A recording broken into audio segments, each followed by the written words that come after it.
Perkenalkan, nama saya Ferdi Bawarang dengan NIM 224611142 dari kelas E3. Di sini saya akan mengerjakan mata kuliah kecerdasan buatan. Di sini saya akan membahas cara belajar kecerdasan buatan. Yang pertama, supervised learning, unsupervised learning, reinforcement learning, metric performance metode pembelajaran AI, metric supervised learning, metric unsupervised learning, metric reinforcement learning. Yang pertama, cara belajar kecerdasan buatan.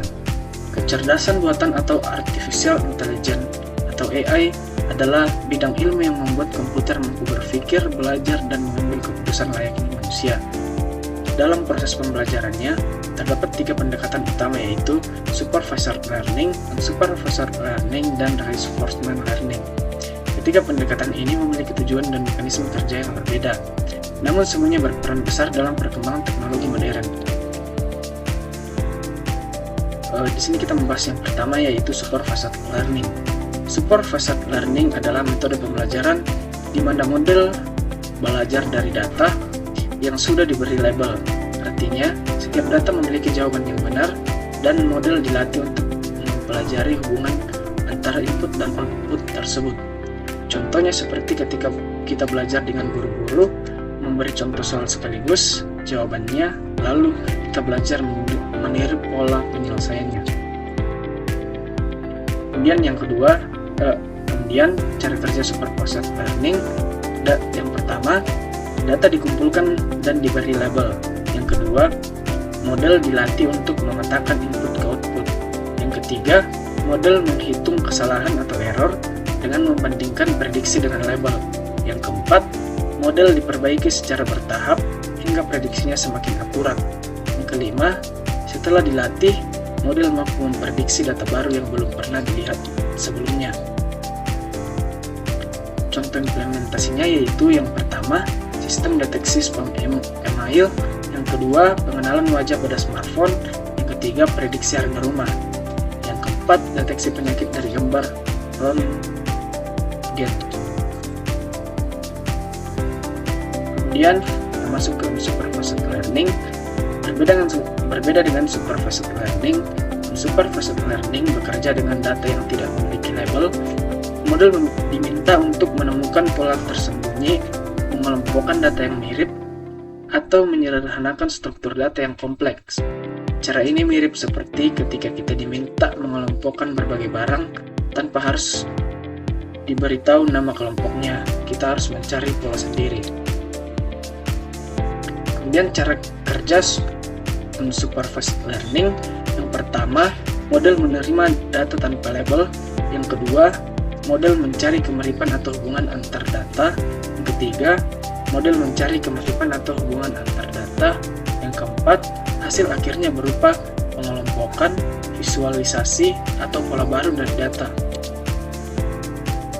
Kemudian contoh implementasinya, yang pertama yaitu segmentasi pelanggan dalam bisnis. Yang kedua, mengelompokkan berita atau artikel otomatis. Yang ketiga, deteksi anomali, misalnya transaksi mencurigakan.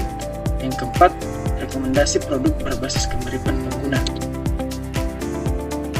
Kemudian yang ketiga, reinforcement learning. Reinforcement learning atau RL adalah metode pembelajaran di mana sebuah agent belajar melalui proses trial and error dengan berinteraksi langsung dengan lingkungan. Agent akan menerima reward atau hadiah jika tindakannya benar atau penalti jika salah. Seiring waktu, agent mempelajari strategi terbaik agar reward yang diperoleh menjadi maksimal. Cara ini mirip seperti kita belajar naik sepeda atau bermain game. Kita mencoba gagal, mencoba lagi, dan akhirnya menemukan teknik terbaik. Cara kerja reinforcement learning.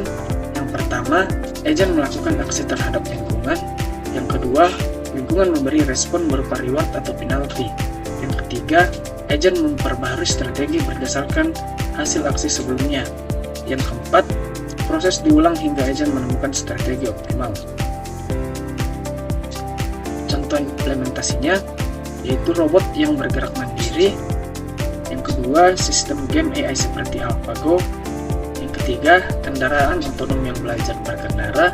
Yang keempat, sistem rekomendasi adaptif, misal konten TikTok yang menyesuaikan minat. Kemudian, metrik performa metode pembelajaran AI. Agar model AI dapat dievaluasi dengan baik, kita membutuhkan metrik performa. Setiap jenis pembelajaran memiliki metrik yang berbeda. Berikut penjelasan metrik-metrik pentingnya. Yang pertama, metrik supervised learning. Pada supervised learning, matriks digunakan untuk mengetahui seberapa baik model memprediksi output. 3 matriks terpenting adalah accuracy. Accuracy adalah ukuran seberapa banyak prediksi model yang benar dibandingkan seluruh data. Metrik ini cocok untuk digunakan jika jumlah data setiap kelas seimbang. Yang kedua, precision. Precision mengukur seberapa tepat model ketika memprediksi suatu kelas positif. Contoh dari semua email yang dikira spam pada model, berapa banyak yang benar-benar spam.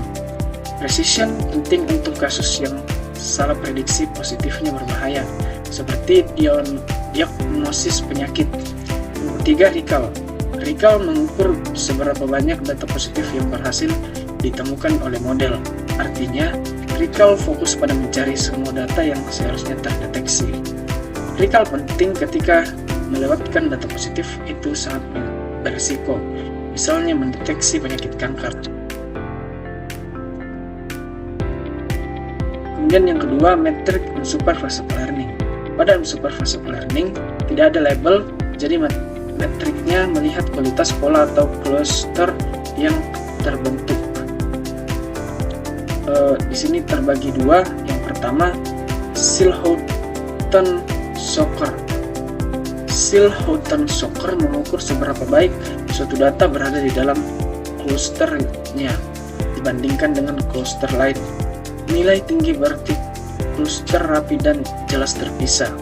Kemudian yang kedua, the Fishboldin Index. The Fishboldin Index mengukur kedekatan antar cluster.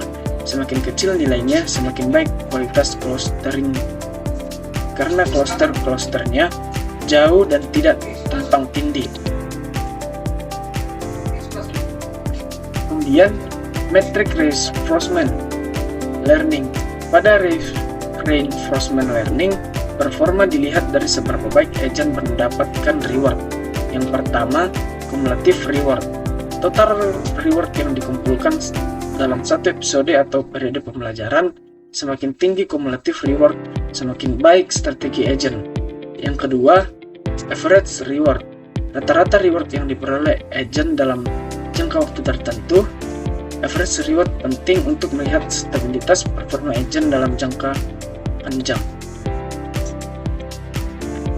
Kesimpulan dari semuanya itu, secara keseluruhan, ketiga metode pembelajaran AI supervised, unsupervised, dan reinforcement learning punya pendekatan belajar yang berbeda, namun saling melengkapi. Masing-masing memiliki cara kerja, kelebihan, serta penerapannya sendiri dalam dunia nyata. Selain itu, memahami metrik performa sangat penting agar kita bisa menilai apakah model AI bekerja dengan baik dan sesuai harapan. Dengan pemahaman ini, kita dapat lebih mudah mempelajari AI dan bahkan mengembangkan model-model cerdas yang bermanfaat untuk banyak bidang, mulai dari kesehatan, pendidikan, bisnis, hingga robotika. Oke, mungkin sekian dari saya. Jika ada salah kata, mohon dimaafkan. Terima kasih.